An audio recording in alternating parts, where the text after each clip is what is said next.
Hello and welcome to Better Business Podcast. My name is Alexei and I'm your host. And today I've got our first international guest, Jean-Luc. How you going there, mate? Great. Thank you for having me on. Now, this is quite spontaneous and interesting, but Jean-Luc actually found us by watching the podcast and reached out. And I think he's got quite an interesting business and a story behind the business. And out of all things, he's currently in Nicaragua living the dream. So, mate, I won't take it away from you. Tell us about your business and how you got into the whole thing. I really want you just to tell the story because I think it's amazing. Okay. Well, I started as an entrepreneur when I was 17 as a self-employed personal trainer. And then I met a mentor actually that raised my standard. He said, "Are you going to count reps your whole life? Are you going to tell your kids that dad counts to 10?" And it really irritated me. I was like, what? Is that what you think I do? That's all you think I do? And in my head, I was thinking, man, I go out of my way for this guy, right? But he was a, burly construction multi-millionaire, and he saw something in me. He knew I was a Canadian champion in bodybuilding at the time, and he just wanted to raise my standard. And he did. And he said, "What's your dream?" And I said, "One day I want to open my own gym." He said, "When are you going to do it?" And I thought, I don't know. He was putting deadlines in place, and then I said, "I don't know." He said, "Well, next time I come in and work out with you, I want an answer to that question." So he showed up at the gym. I said, "Okay, in a year from now." He said, "If you can do it in a year, you can do it in 6 months." And 3 months later, I was open. So the power of that mentor. And then I opened the gym, not knowing anything about business. I had to learn everything. My mentor gave me a book called The E-Myth Revisited. That was a book that changed my life. I looked at it, I read it. If you haven't read this, I was like, oh my God, I was seeing all the mistakes all businesses were making, and I was trying to jump in and do it myself. But anyone that's read that book, it's about systems, adding systems within the business. And that really conflicts with a lot of people because you're putting rules in place, you're putting order. And I felt like I was alone, like the only guy that is wanting this to succeed. And I had pushback, and that took me 5 to 7 years. And I would go back to my mentor and ask him, "What do I do?" And he would just keep pointing me to the book. And I kept wanting to burn this book. I wanted to throw it out. I wanted nothing to do with it. And then after 5 to 7 years, I started to master it. At this point, I was in my mid-20s, and I started to master systems. I understood all the operations. And then I decided, wow, how can I apply this in different ways? So I started different companies, event companies, app companies, educational companies, and I just applying these skills that I had developed. And then I eventually, when I was 30, I ended up selling my business for a few $1,000,000, which gave me enough money, right? I had started with nothing. So, I didn't have a family giving me money or anything like that. So I just, wow, I had all this money all of a sudden in my bank account. And I was like, all right, what do I do next?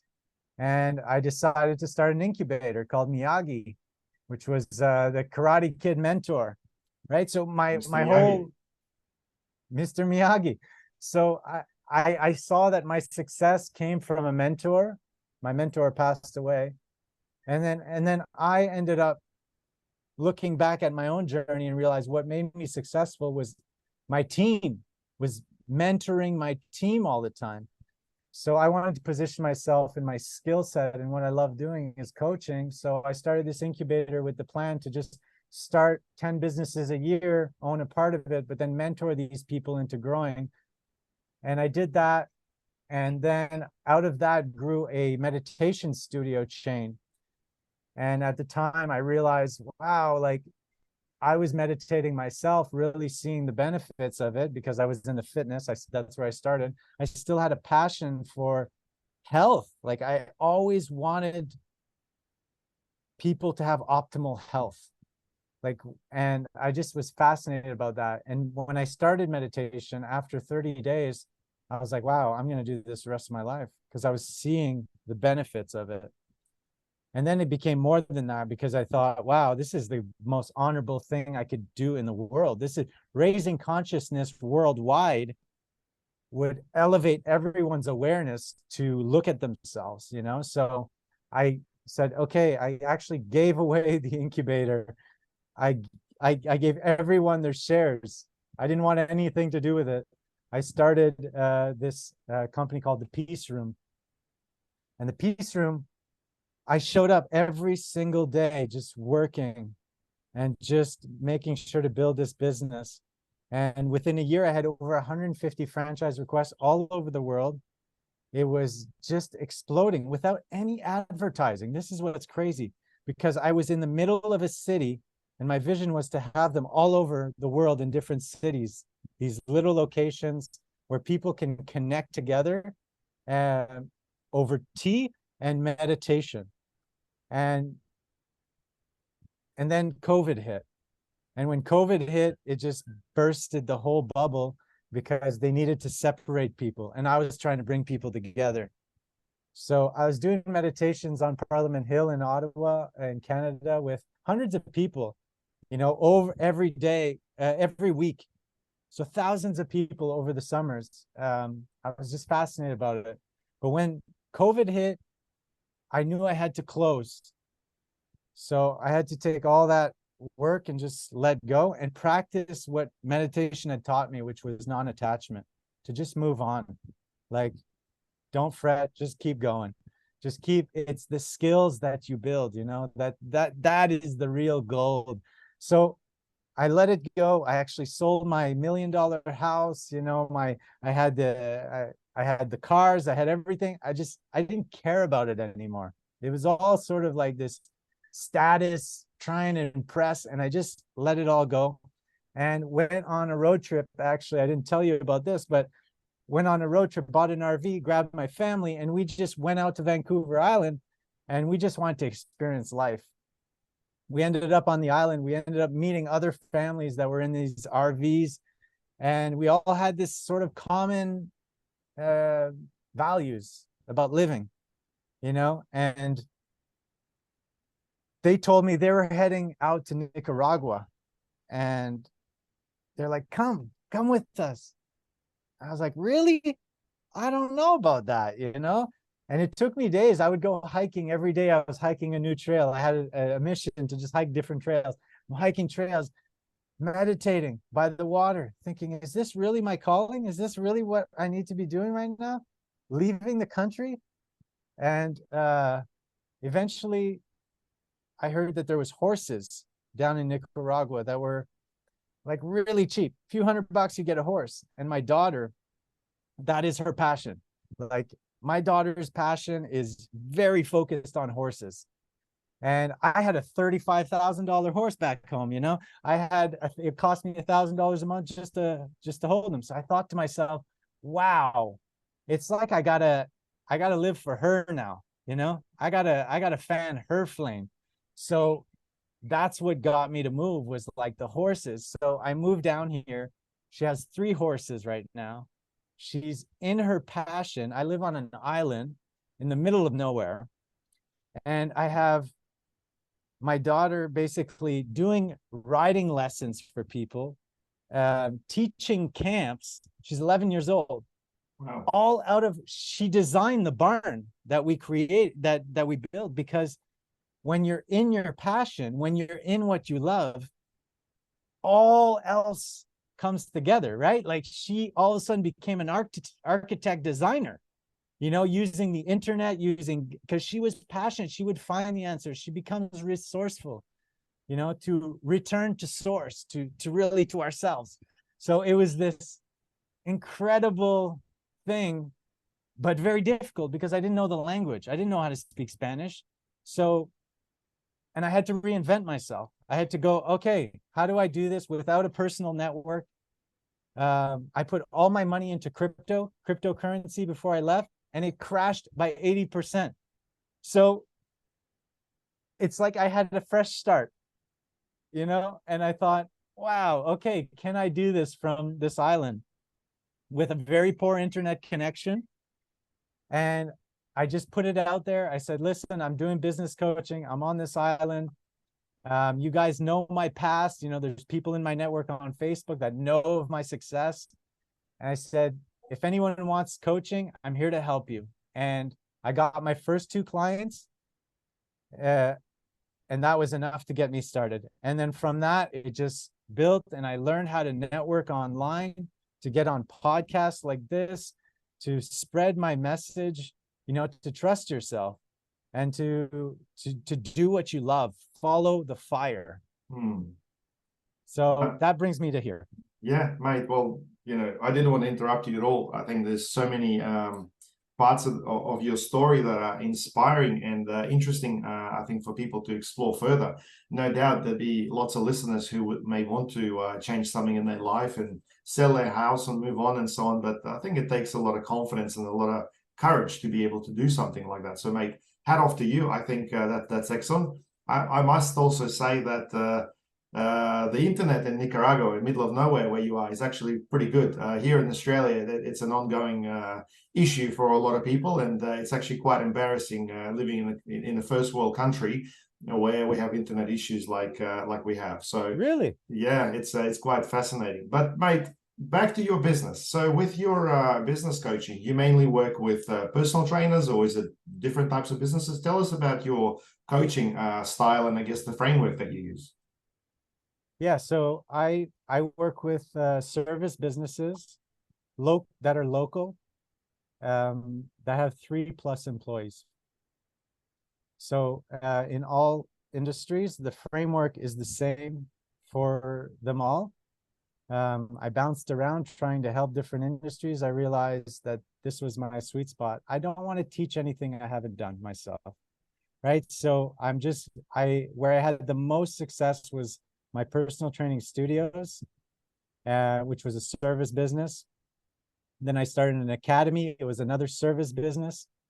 I feel that service and people and connection is where I thrive. So that's where I started to help. And I work with moving companies, to cleaning companies, to construction companies, to gut health businesses, like all sorts of different things, but they have to fit that criteria for me.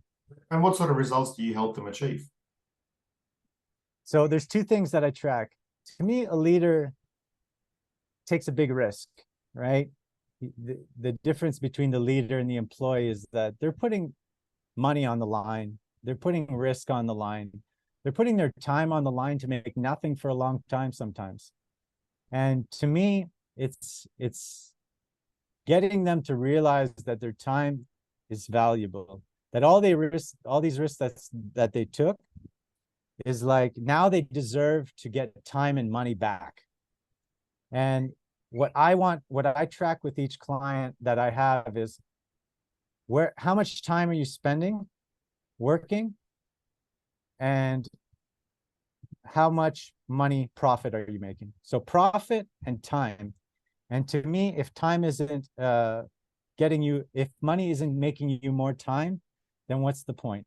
Because I'm a big believer in moments, you know, in moments with my daughter, in moments with in following my hobbies, and just creating the life you want to live, right? So, and I believe that, well, I've done it myself, so it's just proof. I've done it myself, and I did it with many clients that I've coached, is that systems are what set you free. Systems are the infrastructure, the leverage that means you don't have to hold all that responsibility.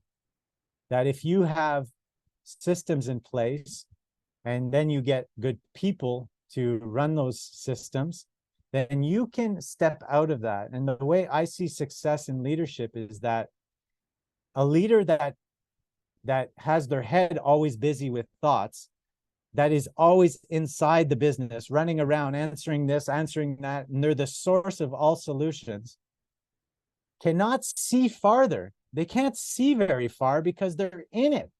So I have to remove them to make sure that they're on top of the mountain, you know, and they can have a nice vision of where we're going. and they can have the time and the calmness to be like, yes, this is the right direction, right? Instead of reacting to just respond to life. I can certainly relate to it. And I think, you've obviously covered quite a lot of things. I think it's very important to become a master in what you do. And you're showing that by example. And what that means basically is that once you learn something, you got to be able to do it.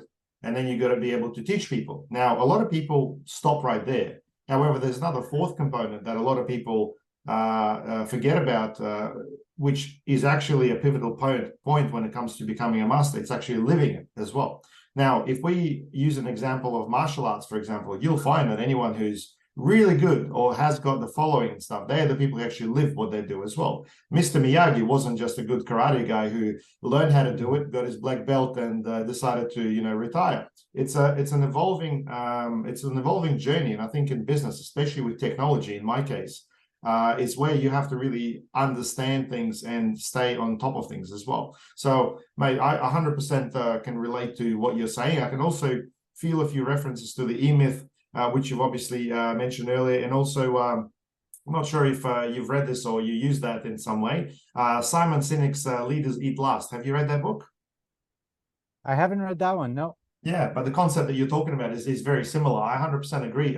Business owners being in the business sometimes basically sacrifice their life, their time, and everything else in order to make a business work. And that's crazy to a normal person. So I never consider business owners to be normal, because you got to be crazy to do what you do. But yeah, oftentimes you don't really get a chance to go on holidays and eat and get paid as well. It's quite a risky environment. But mate, yeah, I can 100% relate. So with your coaching right now, how does it work? How do people find you? How do they contact you? Yeah, so if they go to coachjeanluc.com, I have workshops that I do, and I also have an assessment where it assesses your systems in your business. So to me, there's 12 systems. Okay, so I'll just name them off. You have the leadership at the top, that's balancing time and money, okay, time and profit. Then you have the manager, okay, that's the executor of that work. They execute, that's their job. You have to have a gauge. You need to have gauges, just like you're in an airplane. You got to have gauges to show how good we're doing. So you have your gauges, you have your manager. To the left, you have finance, financial reporting. These types of things are very important, right? Knowing what your numbers are every day. Then to the other side of that, you have branding, making sure that your brand is following the right messaging, right? Then below that, you have two pillars. Okay, this is just a concept that I've created through working with clients. You have two pillars. You have the client pillar and you have the employee pillar. Okay, these are two separate pillars, but they also function together. But the pillar goes for the clients, you have lead generation, right? Sales. Then you have service, right? So just following the flow of that client coming in, lead generation, sales, service, and then I call it a delight. Okay, delight is you're doing a job that is remarkable, worth making a remark about. You're getting testimonials, you're getting reviews. They're creating delight. You're creating delight in your company. The other pillar is employees. This is really simple. If you look at this, right? In the employee pillar, you got recruiting, you got hiring, you got onboarding, and you got ongoing coaching. Those are the 12 systems that run every service business with employees that are local. Okay, there's different ways online now and things like that where people, I'm talking about local service businesses with employees with the goal to expand their companies. Okay. So if you want to know more about that, you can go to my website, do the survey, the assessment, and it'll give you a score. It'll give you a little piece of advice. And if you want to tick off to get on my waiting list, go for it. And if not, join a masterclass, workshop, and I'll try to provide as much value as I can. I'm all about, as you said, Alexei, impact. We just want to create impact like you. I want to create impact. So if I can spread goodness around the world, that's awesome. Mate, look, I think you've covered a lot in that very little time span, and I can see how passionate you are about things. So for those listeners who are thinking, what the hell is he talking about? I can't visualize that. I'll see if I can potentially provide a reference in the description of these podcasts to maybe a visual or to a reference, at least the website. But I find that people who are true experts in what they do see the simplicity in a system and see how everything works. However, majority of people don't see that simplicity. And I often find it's a matter of the fact that people are too focused on the minor detail that actually makes them not see the bigger picture. Do you see that very much when it comes to business owners? In the business, out of the business? Give me an example. Well, you have a lot of people who potentially just fiddle with their marketing too much. They completely forget about their customer service. They want to make their website better every single day. It's almost like a hobby. Okay, yes. What's coming to me is when people really love a certain aspect and they're sort of in their own way, right? Like they love doing the work as a technician. And then they can't pull themselves away from it because they think that they're the only ones that can do the work that good, you know?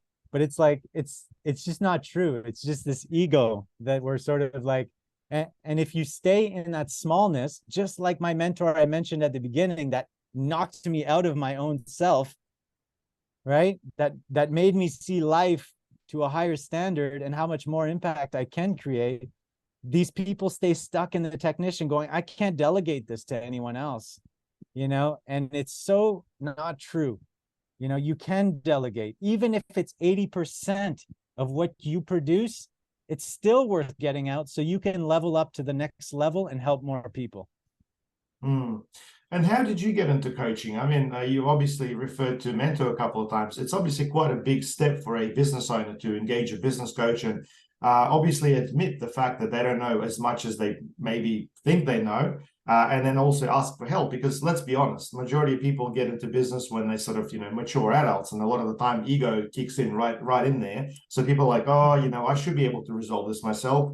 Other people do it, I can do it myself, or I don't need anybody else, I can work this out. I mean, what's your approach to it? How did you get into coaching? Yeah. Oh, Alexei, such good questions. Thank you. I've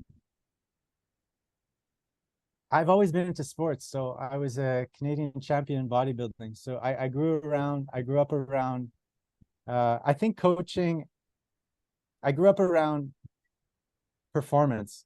And to me, I did martial arts. You talked about martial arts. You really hit the heartstrings there. I wanted to keep going on that subject because I still practice martial arts a lot, twice a week here. And I actually coach it also. But it's second nature to athletes to that if you want to be in the top, that you need a coach.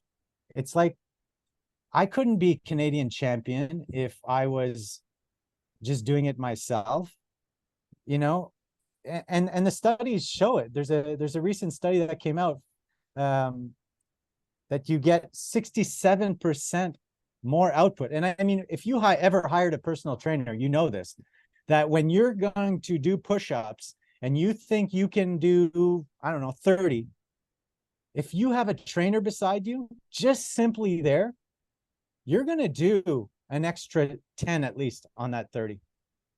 I was a trainer for long enough that I think you'll probably do an extra 15 on that 30 with somebody else there. So that's a big jump, right? So that's a big jump in what you're going to put out there. And that's the difference from winning to losing. And I also have a podcast called the Freedompreneur Show, which I want you to come on, by the way.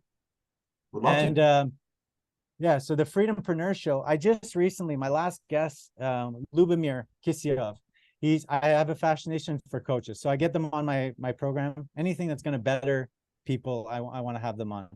So Lubo has 24 years of having gold medalists at the Olympics, right? 24 years he's had gold medalists. So, and I met this guy when I was a personal trainer at 17 years old.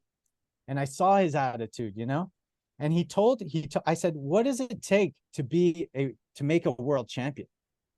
And he said, everyone has the same workout program. Everyone's doing the same thing.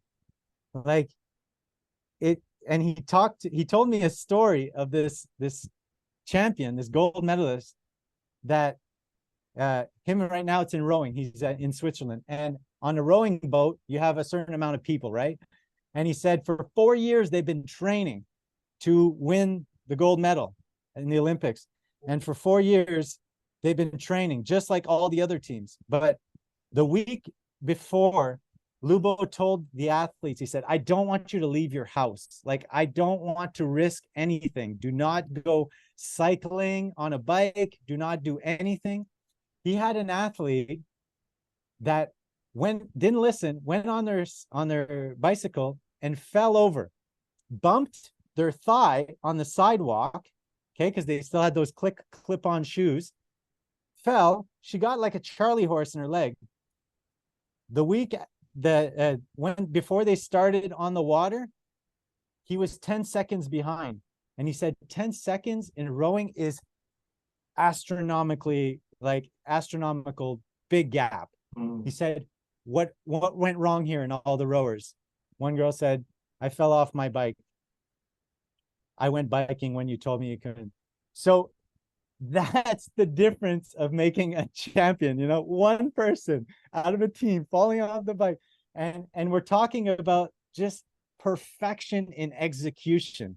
And when you have a coach there to just be like, this is what we need to do, you know, every day, can we put in your habits so we can make sure that it reaches the outcome you want?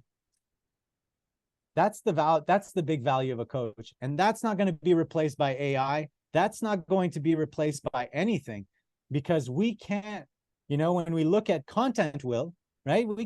Content can be taken by AI, but we're not going to feel accountable to a robot.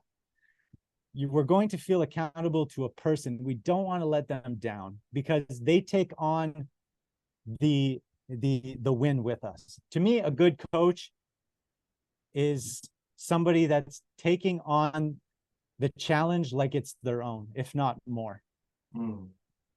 I can relate to a lot of things you're saying, man, and it's a big subject. I asked the question to open things up a little bit, but you've obviously gone quite in depth. I can certainly relate to the whole making things better, hence the name Better Business for this podcast. And right. I do admire the things you do, and obviously love to be a guest on your podcast. Now, let's just rewind back a little bit, because you've covered a lot of things. I think, you know, I speak fast, but you speak a lot of content, which is awesome. Martial arts. So what is it that you're training? I've been doing Brazilian Jiu-Jitsu my whole life. Awesome, brother. And, so I'm a purple belt right here, so I can certainly relate to it. Yeah, it's very addictive stuff. So I know exactly what you're going through. But yeah, it's something that requires time, and it's something that requires passion as well. Yeah. Oh, this is why we get along so well. Okay, I can feel it. Purple belt, right? So I'm on the island. I'm training with 8 guys twice a week. You know, we hold each other accountable. We have our little group. Everything on the mat applies to life. You know this as a purple belt, you know, you're better than me. So I'm a blue belt, and I'm helping these guys out that are beginners. I'm just trying to introduce them to the benefits of really getting into your body and pushing up against another person and using your mind and your awareness and feeling into everything you're doing. Yeah. Well, look, I've been doing Brazilian Jiu-Jitsu for over 8 years now, and you know, I've got my own reasons as to how I got into it. I wasn't really looking for martial arts to start, but I must say that the principles were very universal, not only for the martial art itself, but also for business. The whole action, reaction, response, having the ability to not just move back or forward, but also have a directional advantage. I must say I've skipped way too many gradings, and I've taken too many breaks. Majority of the guys I started training with are now, you know, brown and black belts and everything. And, you know, I do get my ass kicked quite a fair bit, I must admit. But at the same time, for me, it's not about competition. It's not about winning. It's about learning. And I do love the environment. So the moment you said Brazilian Jiu-Jitsu, it makes total sense. It's got this fundamental brotherhood, which actually allows people to understand each other almost on like a, I don't know, cosmetic, like a space type of connection where you just got no explanation for it, but everyone's like, yeah, I know exactly what you're talking about. I feel it, I breathe it. Great. So it's a really good foundation. Now, martial arts is, I think, one of the things that gives people a very practical example of how things work, and I guess the consequences of doing things wrong. Now, the one thing that a lot of people don't understand, though, is that if you do something wrong in Brazilian Jiu-Jitsu specifically, or you get injured or something happens, it's actually your own fault. So you're always in control, and you are the ones who actually get to dictate the rules. So, and this is a practical, I guess, analogy with the business owners, because business owners are fully in control of what they do. However, oftentimes they decide to believe these ideas or just go with the flow where, hey, it's this economy, or it's this market, or it's suddenly COVID, or whatever else. Look, I understand some external factors are huge, but at the same time, it's the control that the business owner has. But oftentimes what they're lacking is, and that's what you referred to earlier, is the mentorship and the coaching and the ideas behind what they could be doing to direct their business towards their goal. Now, you are obviously showing by your example as to what you've done, sitting on an island doing what you love. That's amazing. And I think a lot of business owners, not even 1%, would be able to achieve that, unfortunately. So what sort of advice, what sort of advice would you have for business owners that are thinking, hey, I want a business, I want more free time, I want to do what I love, I want to be successful? If they can be on an island within 5 years or something like that, what sort of tips can you give them to get there? Yeah, well, first of all, I don't think selling is necessarily the answer, right? I sold, but you can do this. Like when I was running my business, I was also going to Mexico for a month, and I would have one phone call a week with my manager. And this is doable in continuing a cash flow, right? Like, which is what most people I work with want. They actually just want like a cash cow business that they can just step away from, have free time, and continue the growth of the business. But I would say,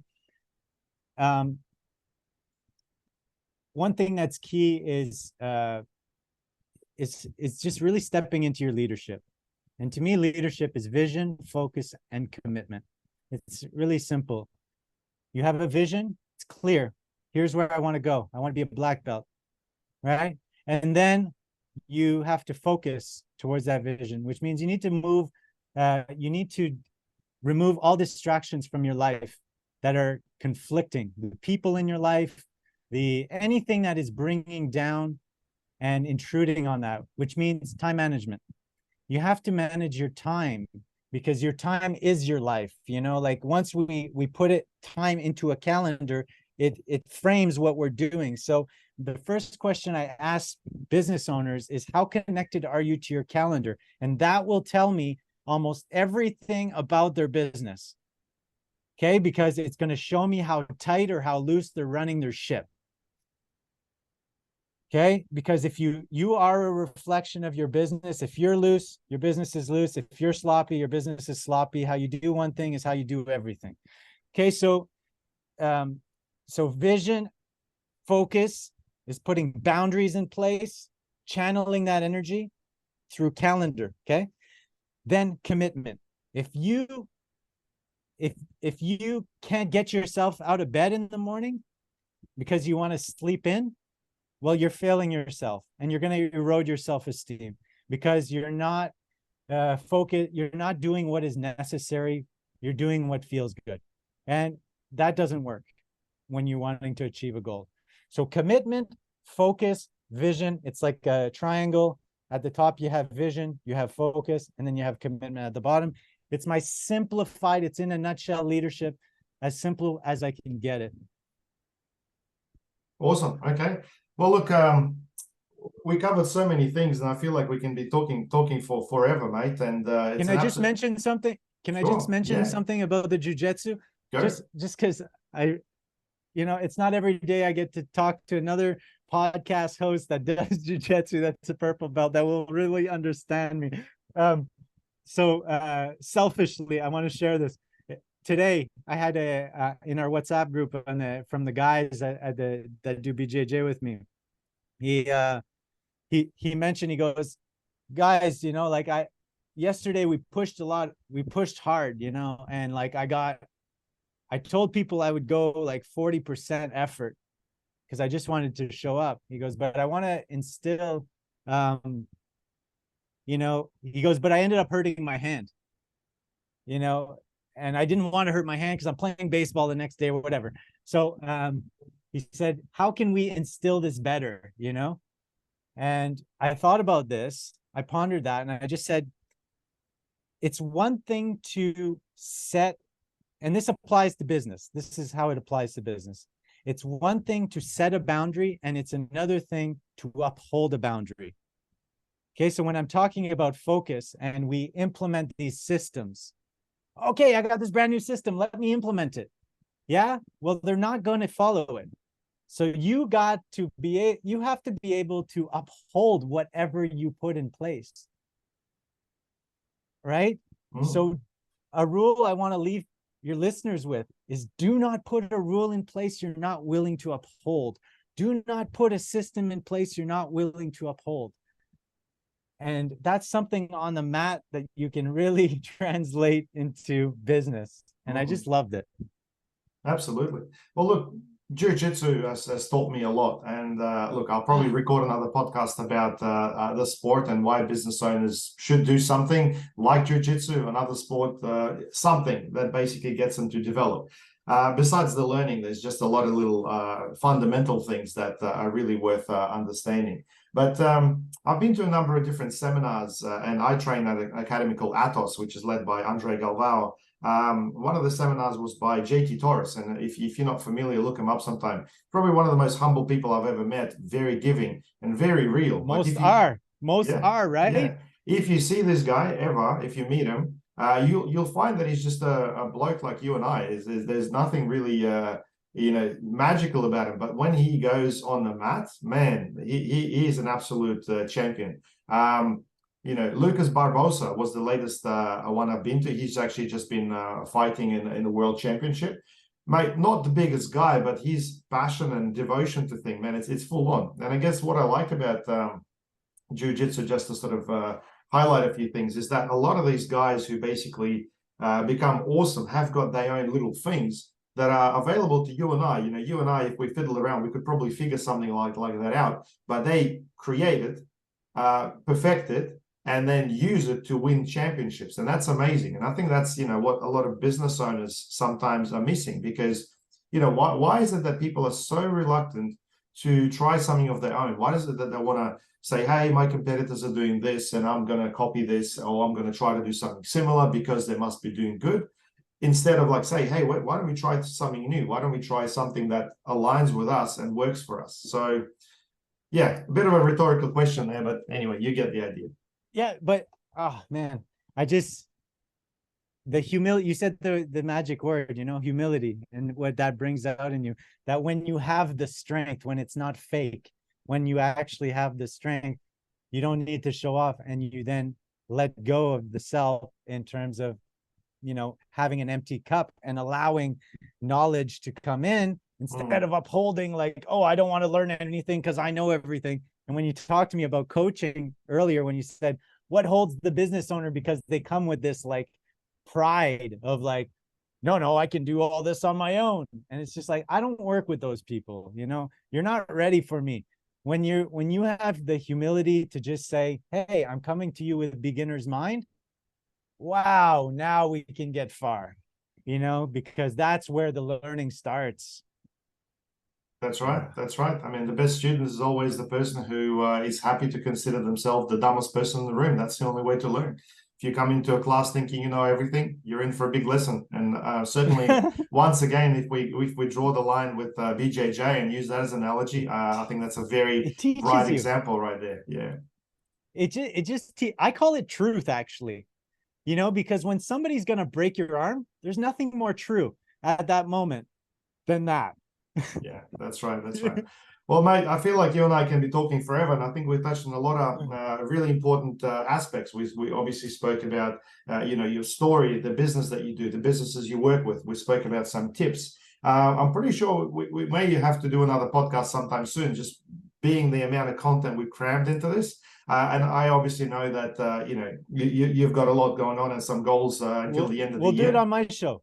Maybe we'll do that. So before we wrap up, I thought I'd just go through this new thing that I'm implementing into my podcast called Rapid Fire. This is where I ask you, fairly simple, well, maybe not so simple questions, and I just want a simple answer. You ready? Yep. Okay. So what's the best country in the world? Nicaragua. Okay. Your favorite personal development book? Personal development book. Oh my God, I've read thousands. Personal development book.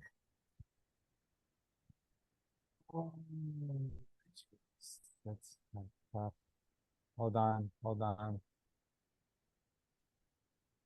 At the moment, I'll just go with a recent book I read that I thought was really nailed it. Is Dan Martell's book, Buy Back Your Time. Okay, I'll check it out.